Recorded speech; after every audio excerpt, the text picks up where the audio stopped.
The last historical period we cover in British Literature 1, the period that we cover in Units 5 and 6, is remarkably like our own. This is the period we call the Restoration, or the Restoration 18th century, or just the long 18th century, because the 1680s aren't as different from the 17 teens. Chaucer lived in an England where the English language was maybe the third most important language. Chaucer lived in a world where silverware would have seemed odd and experimental. Jonathan Swift woke up in the morning, had a cup of coffee, and read a newspaper. He belonged to a political party. He was like us in lots of meaningful ways. A lot of the technology hadn't happened, but a lot of the architecture of the modern world is well underway.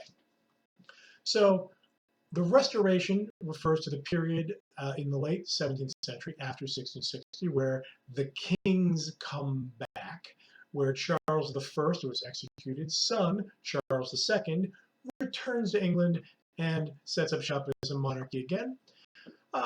Is it all quiet right now so far? No.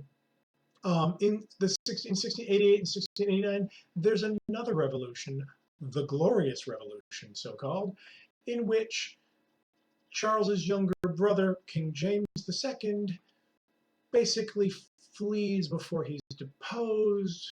His son-in-law is set up as king, where Parliament asserts the right to choose the national religion for England, rather than having the king choose it, where we assert the idea of legislative authority over the monarchy, an important step forward in the growth of the representative democracy we know today.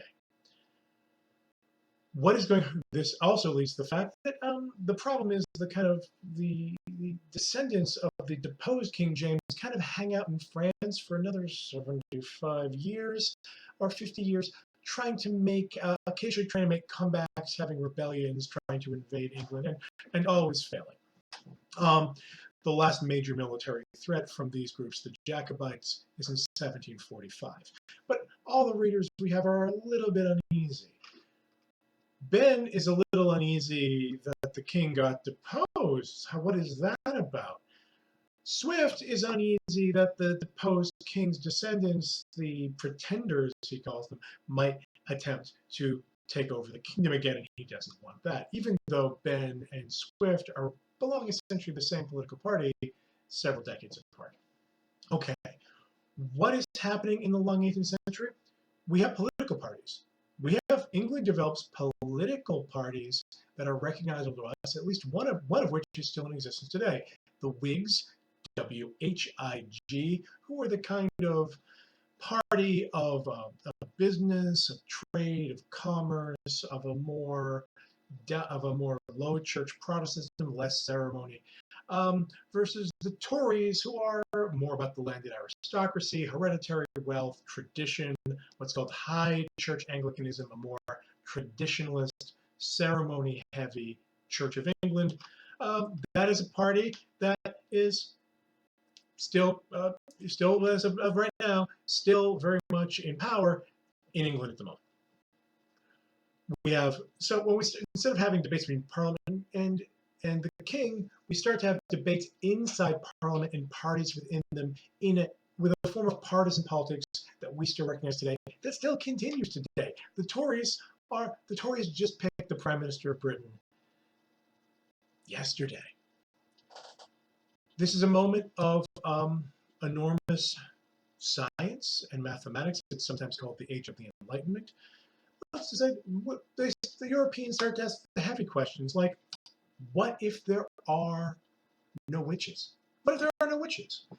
Let's talk about empiricism and quantification. What if science is about, instead of tradition, instead of like Aristotle says this thing in an ancient book, what if we can find out the truth by observing and measuring and studying?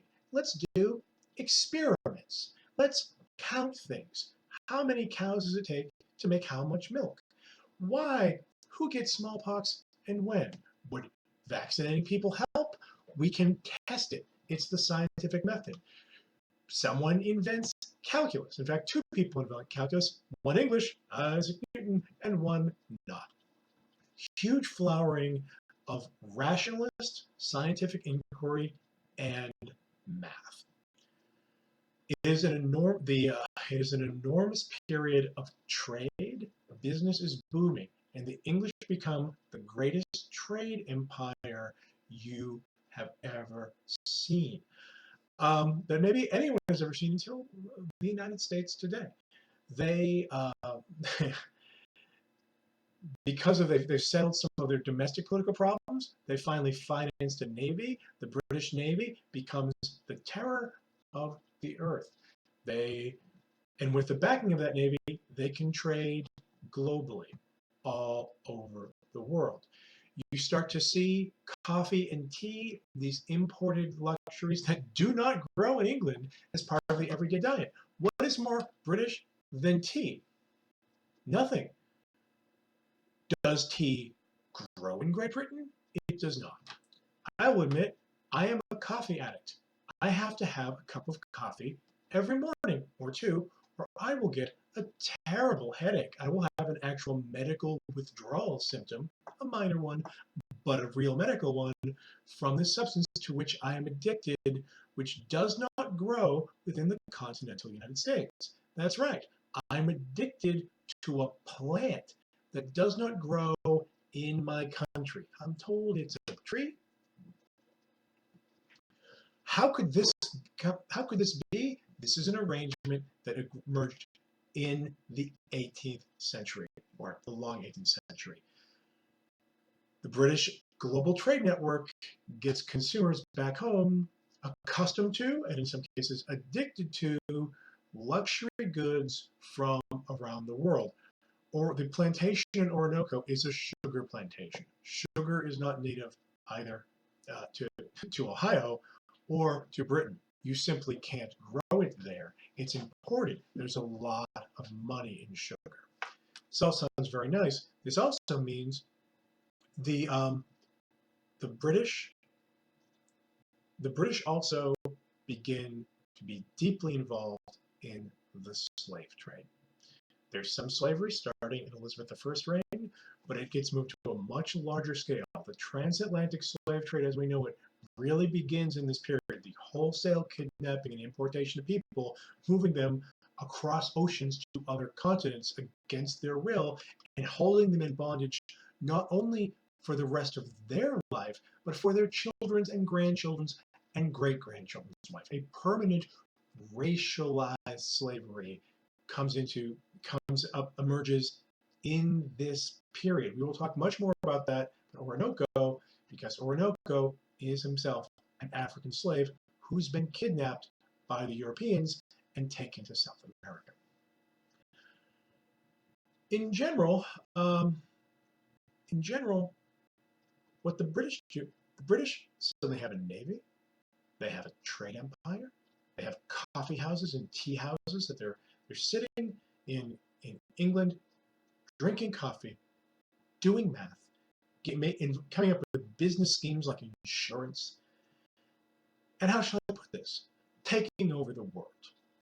The British Empire really emerges in this period as a fearsome global force that right now has come as close as anybody has to taking over the world.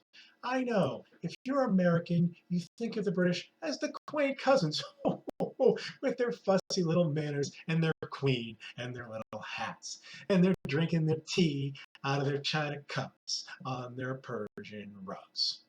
They're drinking their tea from their colonies in India or China, out of their china cups from their colonies in China, on their Persian rugs, which they looted from their colony Iran. Iran and Persia are the same place. They're not drinking out of human skulls, but it's close. That politeness we associate with the British is the politeness that tends to, and the etiquette that tends to be at the heart of an empire, a sophisticated, very wealthy empire, where in the center everybody's very nice and polite to each other, and out on the frontiers they are utterly ruthless. The British Empire is trade-oriented. They want trade concessions more than direct military control, though sometimes they'll assert military control to keep their business going. And they are utterly ruthless. This develops over the 19th century when they start in the Victorian era, where they talk about the sun never setting on the British Empire, i.e. because they're in every single time zone, they're actually global because they figured out how to calculate latitude. They're extremely dangerous. If they're extremely dangerous. They also invent, this is a period of um, flourishing new genres. What do you read in your coffee house? A newspaper, a periodical. They're inventing the genre of the newspaper, the periodical, the kind of daily periodical thing with opinion pieces where we can all discuss the issues of the day and a lot of satire. These are new emerging literary forms. We also have, it is an age that's wonderful for satire and parody. Let me put my cards on the table. There are two traditional ways to teach the 18th century in an English class. There is the way it was initially taught to me, and there is the way I prefer. The person who taught me Brit Lit 1 back in the day is a brilliant scholar. She chose to emphasize what the 18th century British themselves emphasized, which were the elite poetic genres in the capital. There's a small group, a men's club of elite upscale men meeting each other in coffee houses, being involved in politics, backing their candidates, writing a lot of iambic pentameter couplets that are mean and funny. Satire is one of the great things for the 18th century. They can't do epic so much anymore. They can do mock epic like nobody's business. The great poet of the day, who I left off our syllabus for time, is Alexander Pope. He is an enormously funny satirist, a master of the killer, mean, funny iambic pentameter couplet. He's great. I don't have time for him. He's terrific. If you thought, what would Chaucer be like if he were nastier? If he were nastier and really involved in micropolitics of his day. This is also a moment where outside that little club, new genres are emerging. Besides the newspaper and the periodical, we're going to getting the rise of the novel. Orinoco is a kind of proto-novel, a prose narrative that isn't like a romance necessarily. It isn't an epic. It's something else. A novel that is a prose narrative that aspires to a kind of realism, at least part of the time. Realistic detail about ordinary people living ordinary lives that often poses as a kind of nonfiction. Gulliver's Travels is very much not a novel. Orinoco is. It is the ancestor of the novel as we know it, and that's very important. It is written by outsiders. A lot of the early important novels are written by women, the people who cannot or are locked out of the main prestige genres. Ben is also a lyric poet and a dramatist, but even that isn't enough to make her living. She has to write this junk form that nobody takes seriously, the novel. And here's my real excuse for teaching prose narrative rather than pentameter couplets of the 18th century. There are the junk prose genres that nobody takes seriously. And then there are the elite poetic genres that are serious but are used frivolously, that are used for jokes. I think they're extremely funny. If I have to choose between the hilarious, elaborate, and slightly brittle iambic pentameter satires, or the new, fairly chaotic, energetic, emerging genre, I'm going to go with the new kid on the block and our friend Afro Ben.